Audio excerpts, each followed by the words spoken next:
A soldier was marching through the forest. He wore the uniform of a corporal in the British Army.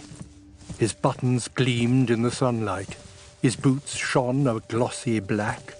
His trousers were sharply creased, and his beret was set at the regulation angle. The rifle on his shoulder was clean, bright, and slightly oiled. He crossed the forest clearing in a dead straight line, the handsome young face set in an expressionless mask, eyes staring blankly ahead.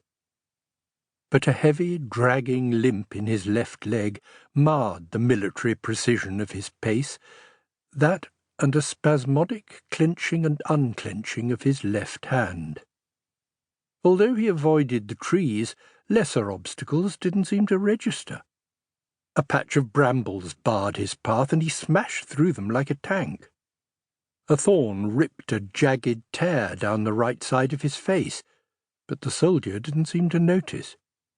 He moved on through the forest with his odd, limping march, like a clockwork toy that someone had wound up and sent marching blindly forwards.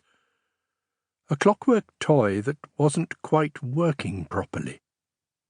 He reached a dense clump of bushes on the far side of the clearing and came to a sudden, jerky halt, standing motionless at attention, as still as one of the trees. Minutes later, a strange sound disturbed the peace of the forest, a kind of wheezing, groaning noise. An old blue police box materialized out of nowhere, standing foursquare and solid in the little clearing. The door opened, and a very tall man stepped out. He had wide, staring eyes and a tangle of curly hair, and he wore an assortment of loose-fitting, tweedy, vaguely bohemian garments, topped off with a battered, broad-brimmed soft hat and an incredibly long scarf. A slender, dark-haired girl followed him out of the police box. She wore casual, late 20th century clothes with a brightly coloured scarf at her throat. She looked searchingly at the forest around her and drew a deep, satisfied breath. "There you are, Doctor. I told you we'd reached Earth. Just sniff. That's real air, that is." "Possibly, Sarah, possibly." Sarah looked uneasily at him.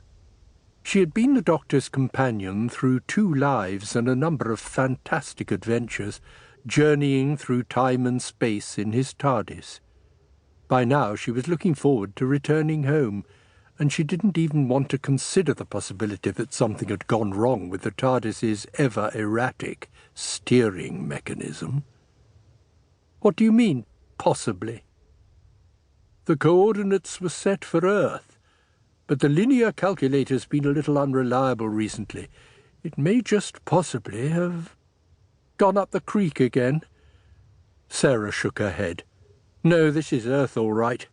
She took another deep breath. "I love that fresh smell you get just after rain." The doctor sniffed.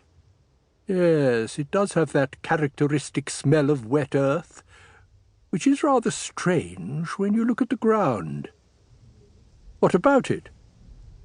The doctor stooped and picked up a handful of soil. It was dry and crumbly, trickling away between his fingers. "It's bone dry.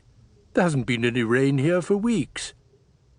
He fished a small compass-like device from one of his pockets and studied the dial.